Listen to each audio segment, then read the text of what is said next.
এত অসুস্থ হওয়ার পরও আপনাদের ভাইয়া আমার উপর শত্রুতা করে আজকে অনেকগুলো মাছ নিয়ে আসছে। তো হ্যালো বন্ধুরা, আসসালামু আলাইকুম। সবার কি অবস্থা? সবাই নিশ্চয়ই ভালো আছেন। তো আমিও আগে থেকে একটু সুস্থ। তো যখনই একটু সুস্থ হয়েছি আর আজকে হঠাৎ সে এতগুলো মাছ নিয়ে আসছে, কারণ আমার জন্যই নিয়ে আসছে, কারণ আমি ভাত খেতে পারছি না এইজন্য। কারণ ছোট মাছ ছাড়া আমি কোনো তরকারি খেতে পারছি না। তার জন্য সে আজকে অনেকগুলো মাছ নিয়ে আসছে। একদিকে আমি অনেক খুশিও হয়েছি, আবার অন্যদিকে অনেক রাগও হয়েছি। কারণ এতগুলো মাছ তো কাটা সম্ভব না। আর আমি না ছোট মাছ করতে খুব বেশি পছন্দ করি। আর কেন এখন পছন্দ করি না জানেন? কারণ আমার বসে থাকতে বেশি সমস্যা হয়। কারণ আমি বসে থাকতে পারি না আর আগের মতো। আর এই তো দেখতে পাচ্ছেন এখানে জিওলের মাছ আছে, তারপরে ট্যাঙ্গরের মাছ আছে, গুচির মাছ আছে। আর জিওলের মাছের ঝোল খেতে বলেছে আমাকে ডক্টরে। কারণ ডক্টরে খেতে বলেছে কারণ আমার গায়ে প্রচুর পরিমাণে রক্ত কম। বাবু হওয়ার সময় রক্তের প্রয়োজন হয়, তার জন্য আমাকে বেশি বেশি যেটাতে রক্ত হয় সেটা খেতে বলেছে। তার জন্য সে এতগুলো টাকা খরচ করে আমার জন্য এতগুলো মাছ নিয়ে আসছে। তো অনেকে হয়তো বলবেন যে এতগুলো মাছ কি আপনি একাই কুটেন? আপনার পরিবারে কি কেউ নেই?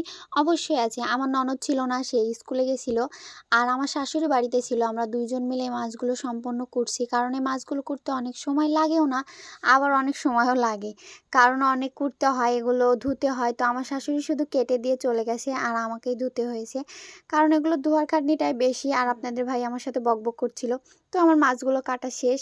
এবার আমি এগুলো ফ্রিজে রাখবো। তার জন্য ছোট ছোট পলিথিন বের করছিলাম। কারণ একদিনে তো সব মাছ খাওয়া সম্ভব না। আমরা অল্প অল্প করে একটু একটু করে দিয়ে খাই। আর আমরা এত দামি মাছ কখনো কিনতে পারি না।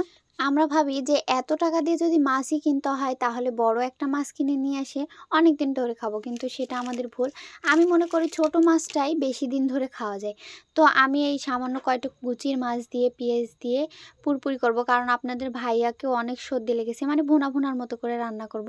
আর আমরা কিন্তু বাটা মশলা খাই, তার জন্য বাটা মশলা দিয়ে আজকে আমি রান্না করব। আর আমি হাতে মাখিয়ে রান্না করব। তো অনেকে বলবেন যে আপনি এইভাবে রান্না করছেন। আর উপরের চুলায় কেন রান্না করছি জানেন? আজকে অনেক বৃষ্টি হচ্ছে। আর আমি বসে বসে অনেক চিন্তিত, কারণ আমার মাটির বাড়ি আস্তে আস্তে সব ভেঙে শেষ হয়ে যাচ্ছে। বৃষ্টির সময় অনেক মাটি ভেঙে চলে যায়। আবার বৃষ্টি যখন চলে যায় তখন আবার মাটি তুলে নিয়ে এসে সেগুলো আবার জোড়া লাগাতে হয়। এটাই হলো গ্রামের মাটির বাড়ির মানুষদের সমস্যা। তো আমার হাঁস মুরগিগুলোকে আমি খেতে দিয়ে দিয়েছি। ঝিরে ঝিরে এদিকে বৃষ্টি হচ্ছে। তো ওইদিকে আমার চুলার পরে রান্না, বৃষ্টি হওয়া দেখে আমি এই জামা কাপড়গুলো সব তুলে নিচ্ছি। আর জামা কাপড় তুলতে তুলতে মনে হচ্ছে যে বৃষ্টি আরও জোরে আসবে, কারণ আকাশের অবস্থা খুব খারাপ। তো আপনাদের দিকে কার কার দিকে বৃষ্টি হচ্ছে অবশ্যই কমেন্টে জানাবেন। আর এখানে আমি বসে থেকে চিন্তা করছি কি অবস্থা আমার বাড়ির। আল্লাহ আমাকে কবে বাড়ি দেওয়ার তৌফিক দিবে। আপনারা সবাই দোয়া করবেন আমার জন্য। আমি যেন একটা সুন্দর ছোট্ট, আমার রাজপ্রাসাদের দরকার নেই, আমি ছোটোখাটো একটা বাড়ি দিতে পারি। আপনারা বেশি বেশি করে দোয়া করবেন। আর এদিকে আমার রান্নাটা কেমন হয়েছে আমি একটু চেখে দেখছিলাম।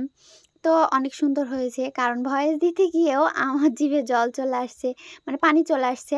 আর এখানে আমি সামান্য পরিমাণে ধনা আর জিরার গুঁড়া ছিটিয়ে দিলাম, কারণ এটা ছিটাই দিলে অনেক বেশি সুস্বাদু হয়। তো এই তো আমার রান্না করতে করতে সন্ধ্যা হয়ে গেছে। তো আমার রান্না প্রায় শেষ। এবার আপনাদের ভাইয়াকে আমি খেতে দিব, কারণ সে সকাল থেকে মানে সন্ধ্যা হয়ে গেছে কিছুই খায়নি, আমি মাছ রান্না করিনি তার জন্য। তো এখানে এসে আমি তাকে খেতে দিচ্ছি। তো অল্প একটু রান্না করেছি। অনেকদিন তো দেখেন যে আমি অনেকগুলো করে রান্না করি। আর আজকে শুধু রাত্রে খাবো তার জন্য অল্প করে রান্না করেছি টেস্টি করে। তো কেমন হয়েছে আজকের ভিডিওটি অবশ্যই কমেন্টে জানাবেন। আর আমাদের নতুন ফেসবুক পেজটি ফলো করে দিবেন। আমাদের নতুন ফেসবুক পেজটির নাম মৌমতুর ব্লগ 02।